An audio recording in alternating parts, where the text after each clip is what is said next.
Hi everyone. There are a lot of people, there are a lot of adults around the world who claim that they have been growing up in a very toxic parenting environment. And there are a lot of people who are in their adult age and they are still suffering, but just because their parents were very toxic or they were very emotionally immature. Today, my friend and I would like to talk more about this, so let's dig in. In your opinion, what are some signs or common practices people do when they're in their life if they grew up in a toxic parenting environment? The thing is, when we are children and we're born, we're all born with as an empty canvas, and then as children we need support and love and care and stuff, and then emotional neglect shows in these cases when you cannot get this properly from a young age.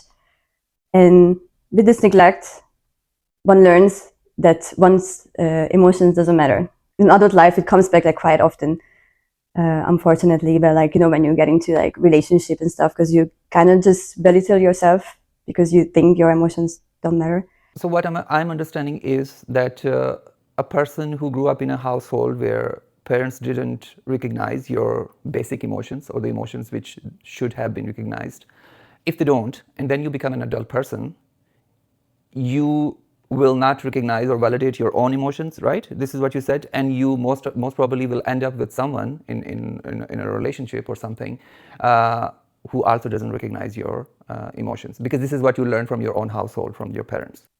Yeah, exactly. This is what I meant, because when you grow up learning that your emotions don't matter, then you already have a really low self-esteem, and then you end up you attract relationship where you're also going to be disvalidated all the time. Basically, you kind of answered my next question as well, because that exactly was the question I wanted to ask you. That I also went through this, when I made my early relationships. Now when I look back, is that because I was longing that acceptance which was not given to me because of my parents. But still, if you would like to add something into it, what exactly happens if especially I would like to know, as a woman, if some women who are listening, if you grow up in a household where your parents were emotionally very immature, let's put it that way, how it's going to affect your love relationships later when you are an adult? Basically, I think it's just when you learn that you don't matter, you already when you're in your love relationship and there's a conflict, there's something, you have a partner and does something to you that you don't like.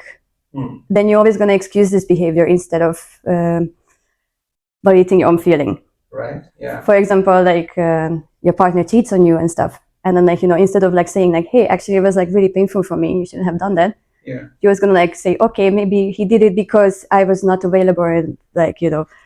he did it because of this and that, and yeah, this it ends up in a toxic dynamic in a way, and then unfortunately it also leads to that your partner learns that he can do, or she, whatever he wants in a way, because also you don't allow yourself to say hey, I don't like this behavior. You shouldn't do this. If you do this, it has consequences, because then at the end there are no consequences of these actions, that it's going to happen again, or something else, or something worse.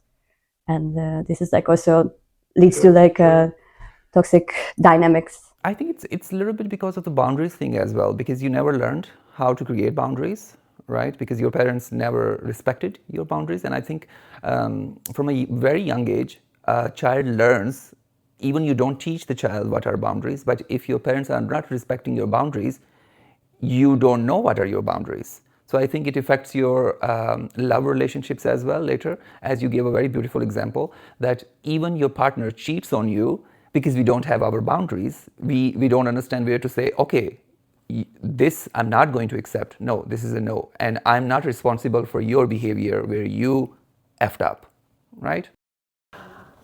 But that brings me to another question, sweetheart, which is very difficult for me, that's why. How to create boundaries, especially with your parents, when once you're an adult, you have your own household, you have your own income, you're not depending on them. But it's still difficult to create boundaries with your parents when you know that my parents are emotionally very immature,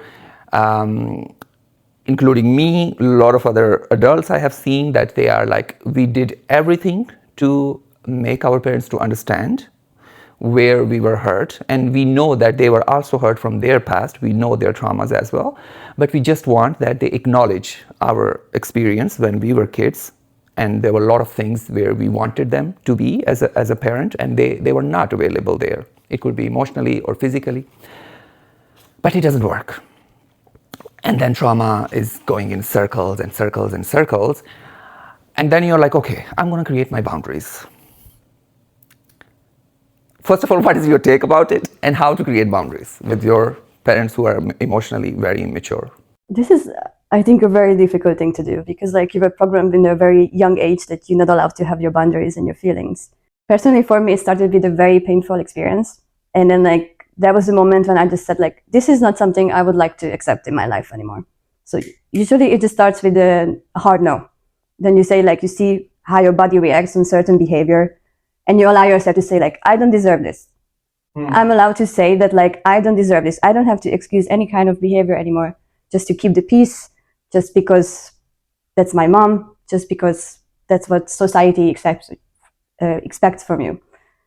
And this is like how you start. And there, I think it's also necessary sometimes you just say like, you know, because I said no, then it's time for me to remove myself from the situation. And this is when you're like, you know, you're away from that, then you can start to see like what is really important to you. Like it's really important to know oneself, like, you know, what is it you want, what is it you like, what is it you're not. And it's also very important that you accept it, then you allow yourself to have these feelings. Otherwise, it's not gonna work. Like you're never gonna have the strength to set the boundaries. And it also starts with like just with healing an inner child, that just say like, yeah, you're allowed to feel angry about certain things. You're allowed to feel sad. You're allowed to feel this way and that way. And then it's a really hard path to start going on, because you learned otherwise, like from the early childhood, but it's like really rewarding at the end. And when you start doing that, you're just gonna get stronger and stronger, and then you can say no more and say yes to the things that you think you deserve. I must agree with you that really once you start creating your boundaries, your life really starts getting more peaceful, and you start getting the harmony which you are looking for, because you are already an adult. It's like you are not that child anymore. But at the same time, I do understand it's very difficult. But like I always say, that when something is difficult doesn't mean it's impossible. So yeah. I'm also curious to know, what is your take on taking boundaries, and like what is your way to do it? And like, do you have like experience or an example you can say? Yes, definitely. In my case, honestly, it worked a bit differently with my father and with my mother. With my mother, it was way more difficult for me emotionally to create boundaries. With my father, somehow it was never super easy, but it was easier, I would say. And with my father, when I look back, I feel like it worked a bit better, because I was always used to contact him, either it's call or if I have to meet him or see him, mostly it was me. And when I stopped, from him, nothing came. So, you know, it was not a struggle that, okay, with my mother, for example, whenever I started to create boundaries, there was a contact. If I'm not calling, she's calling me, not to ask what I'm doing in my life, to just like dump most of the times her stories, like this happened, that happened, or I'm struggling this, I'm struggling that, my life, myself, etc., etc. But contact was there. And then I was very confused. A lot of times I was like, yeah, of course she needs my help, you know, she needs my advice, my suggestion. 99.99, she did not take my advice or suggestion, by the way. But it was always like, it was a very, what's that called, dark hole or rabbit hole, you know, I was in it. And yeah, I think it was really taking toll on my mental health, because unfortunately,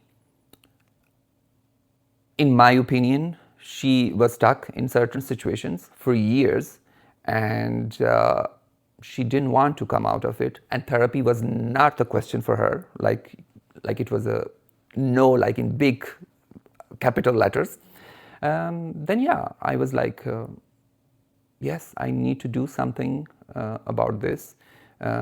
And again, I tried a lot to express my emotions, like where I felt hurt. Not every day, maybe on every phone call, but if topic came, but it was never accepted. It was just like, yeah, okay, a lot of times it was like, you are ungrateful, we were good parents, or if sometimes you are really good in conversation and argument, maximum you will get like from my mother is like, yeah, we didn't know better, we tried, but we didn't know better. So yeah, and then I think slowly, for me, because we were not living together, there are a lot of, I mean, in our culture in South Asia, a lot of kids, they live even with their parents, even when they're adults, and even when they get married.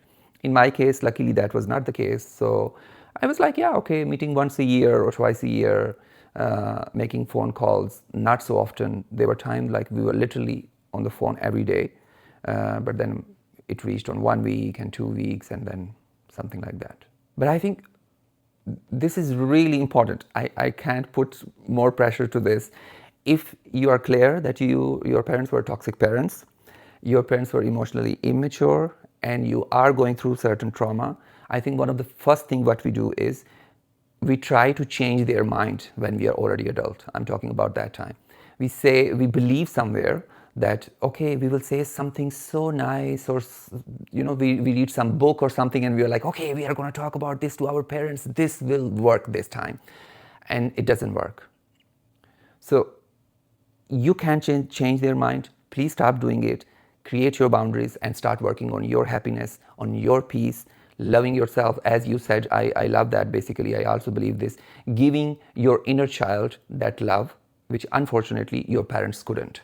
Yeah, I agree so much because like especially like when you're a child, like coming from this environment, like you're seeking validation from all the time, and like it's so hard to like just like let this go and say like, no, I'm just gonna give this validation to myself, and Yes. then and just like to accept that like, no, you cannot change people, you cannot change other people's mind, but you can change yourself and your attitude towards things. I think some people might think that maybe we are being too harsh towards parents or towards our parents, but trust me, many people will understand this, that when you grow up in such a toxic environment, because this episode is not about the stories what we went through or what I went through especially, you try everything with your parents. It's not like one day you say, oh, okay, you were bad parents, bye, we are not going to do it anymore with you, you were toxic.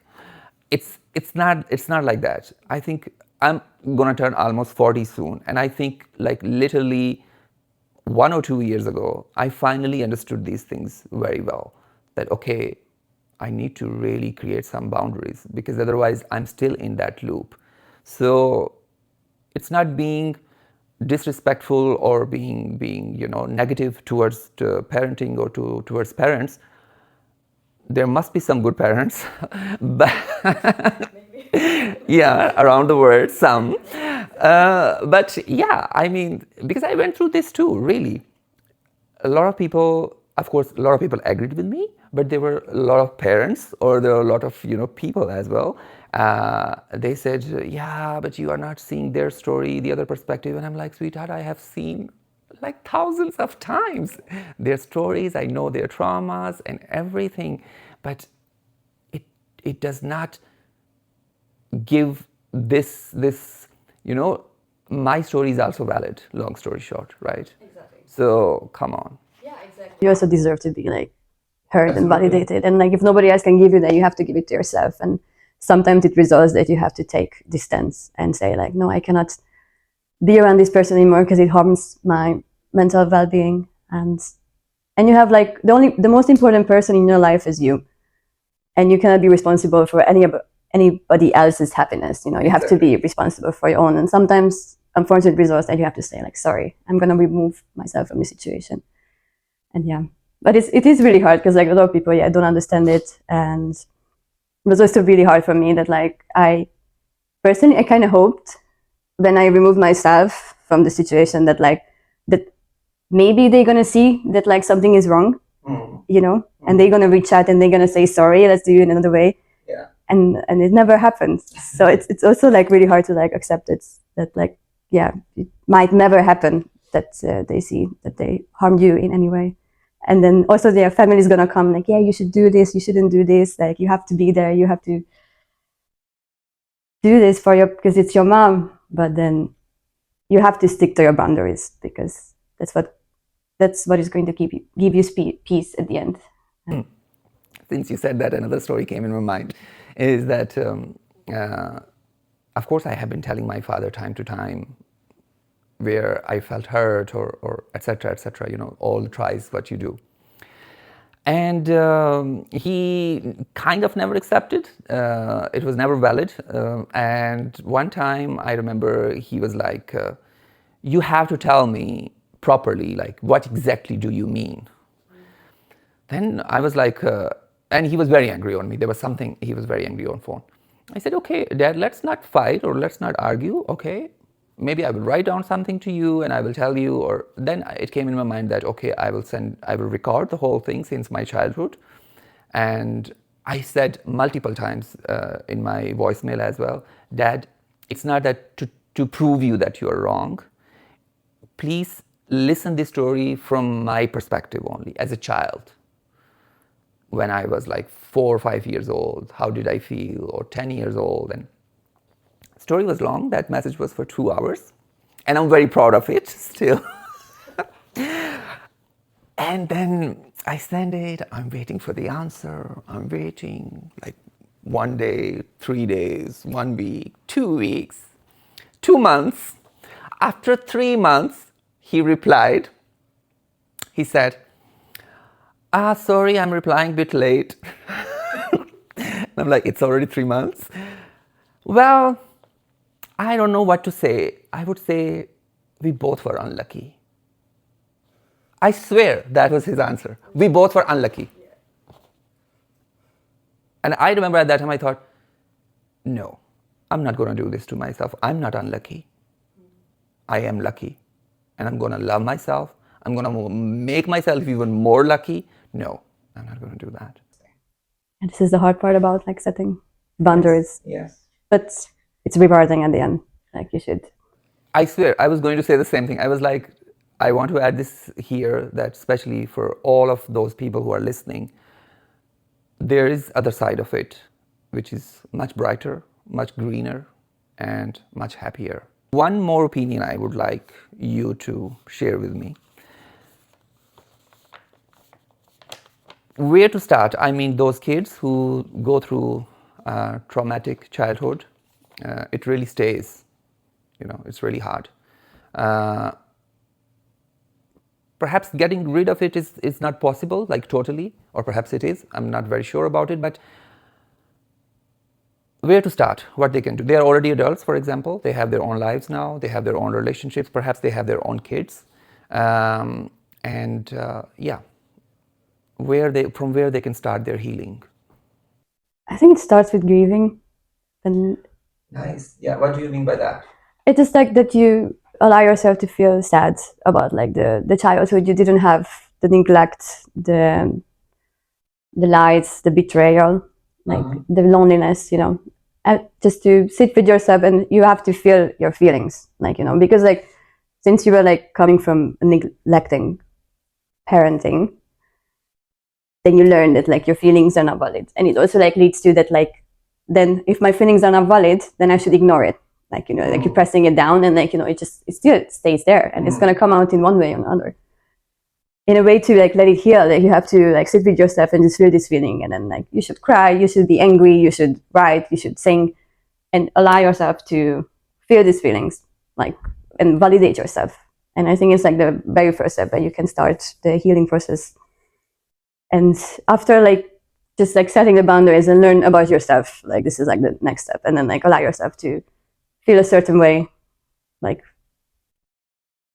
have your values, like like set the like write a list, what is important to you, what is not.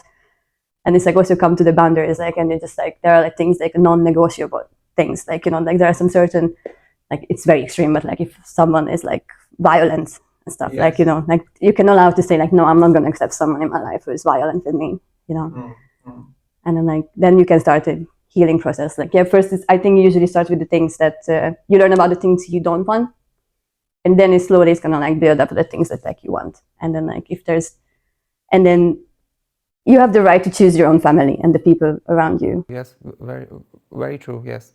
Yeah, tell me more about this. You have the right to choose your own family. Yes.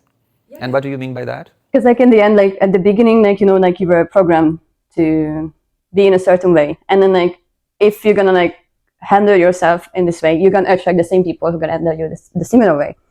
And you're never gonna be like happy with yourself. You're always gonna like be in the victim state, you know, like this, everybody hates me, there's always something else. And like, but if you say like, hey, I don't like this, and you allow yourself to say, I don't want to be around this, then you give space to people who have similar values and give the kind of love that you need. Thank you so much for sharing your ideas. I would really like to sit down with you again and again and again in future. And I think so. Yes. Again, thank you so much, and we will see each other soon.